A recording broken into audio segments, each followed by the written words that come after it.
Sobat BSI. Sekarang kita lagi ada di Museum Fathahillah.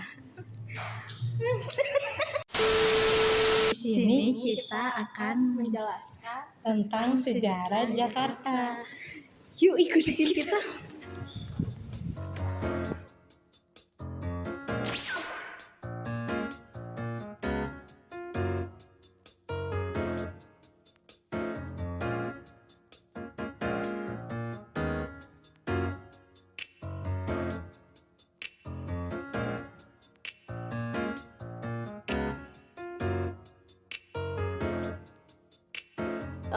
Di sini ada sejarah bangkrutnya VOC dan kemunduran Batavia.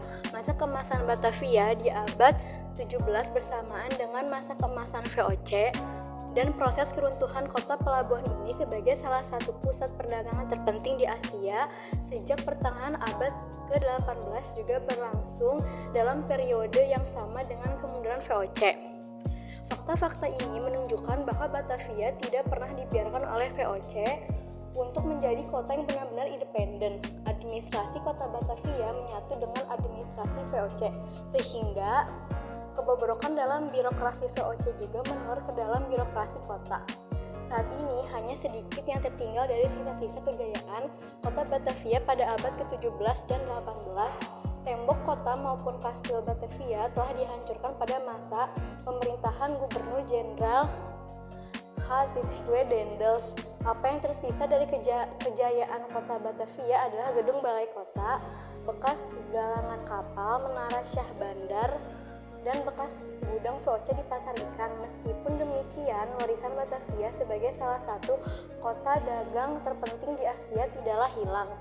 Meskipun dalam konteks yang berbeda, Jakarta dengan pelabuhan Tanjung Priok saat ini masih terus melanjutkan peran Batavia sebagai salah satu titik simpul penting dalam jaringan perdagangan di Asia. Dari Batavia menjadi Jakarta. Pada 1 April tahun 1905 terbentuknya pemerintah Kota Praja, Gemeente dan Dewan Kota. Lalu 1 Januari 1936 Genetre Meester Cornelis digabung menjadi Gemeente Batavia.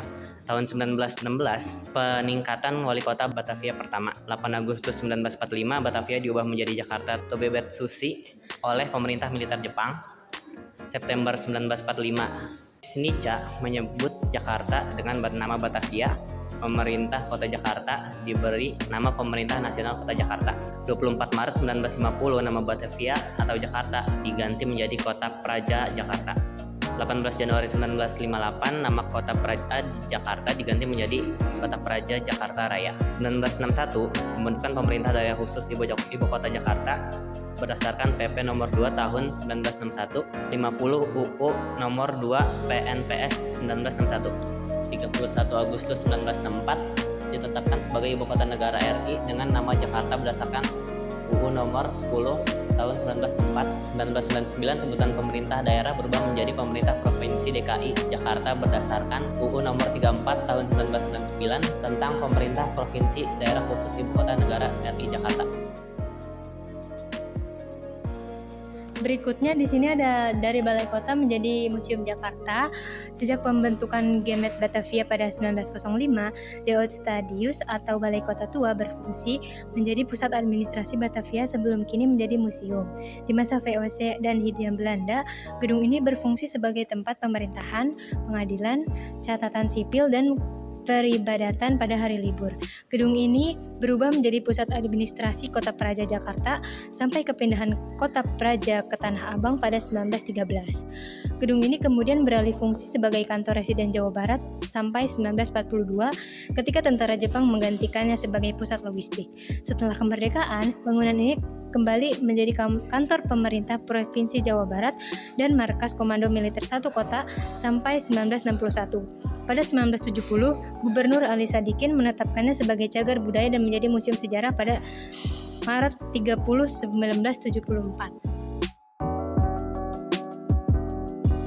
Uang kertas masa pendudukan Jepang. Sebelum melaksanakan pendudukannya di Indonesia, pemerintah Jepang ternyata telah menyiapkan mata uang sendiri untuk diedarkan di negara jajahannya nanti. Tujuannya tidak lain adalah untuk menaruh hati masyarakat Indonesia. Uniknya, meski dikeluarkan oleh Jepang, uang ini masih menggunakan bahasa Belanda dan bertuliskan De Gevecht Regering yang berarti pemerintah Belanda. Setahun kemudian, tepatnya pada tahun 1943, pemerintah Jepang mengeluarkan uang baru menggunakan aksara Latin dengan hiasan khas Nusantara seperti wayang orang, Wisnu di atas Garuda, dan rumah Minangkabau. Lalu terdapat uang kertas Jenderal Sudirman. Uang kertas edisi Jenderal Sudirman yang diterbitkan Bank Indonesia tahun 1968 merupakan uang kertas dengan pecahan terbanyak, yaitu 11 lembar. Pecahannya terdiri dari Rp1 hingga Rp10.000 dengan bagian depan yang seluruhnya menampilkan sosok sang jenderal yang mengenakan blangkon khasnya. Sementara itu, bagian belakangnya menampilkan gambar yang beragam dengan ciri khas Indonesia, seperti wanita pencangkul pala hingga jembatan Ampera. Dan yang terakhir, terdapat uang kertas setelah kemerdekaan. Setelah memperoleh kemerdekaan pada tahun 1945, Indonesia masih memiliki banyak pekerjaan yang harus diselesaikan untuk membangun negara. Salah satunya membuat mata uang sendiri. Mata uang pertama pemerintah Indonesia dikeluarkan pada tahun 1946 dengan nama Orang Republik Indonesia atau ORI. Keluarnya ORI merupakan upaya pemerintah untuk menunjukkan kedaulatan negara dan membuat mata uang asing yang beredar di Indonesia menjadi tidak berlaku lagi. ORI sendiri dicetak di Yogyakarta dengan bentuk dan desain yang masih sangatlah sederhana. Setelah penetapan The Javas Bank menjadi Bank Indonesia pada tahun 1953, tugas mencetak uang kertas kemudian diberikan kepada Bank Indonesia, sedangkan uang koin masih menjadi tanggung jawab pemerintah. Kebijakan ini terus berlanjut hingga masa Orde Baru.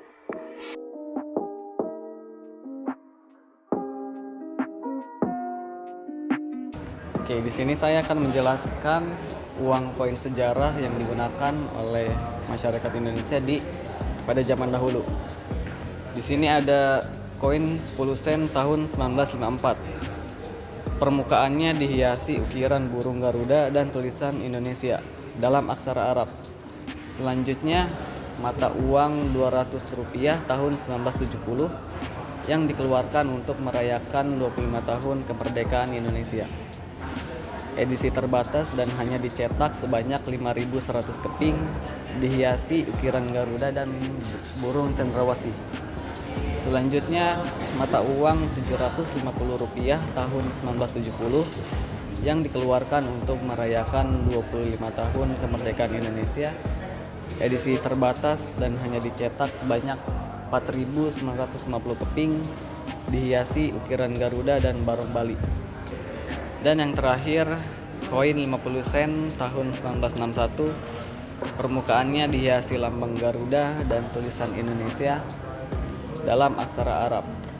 Koin yang dikeluarkan pada tahun 1951 sampai 1954 umumnya memang masih menggunakan aksara Arab. Dan di sebelah kiri saya adalah koin sejarah Arab dan Belanda. Yang pertama, koin pemerintahan Belanda di Indonesia yang dikenal dengan istilah duit. Berangkat tahun 1816 dan dihiasi dengan simbol parlemen Belanda dan tulisan Inji Batak. Dan koin kerajaan Belanda yang juga dikenal dengan istilah dukat-dukaton dikeluarkan tahun 1760 dengan hiasan kesatria menggunakan pedang pada satu sisi dan lambang kerajaan di sisi lainnya.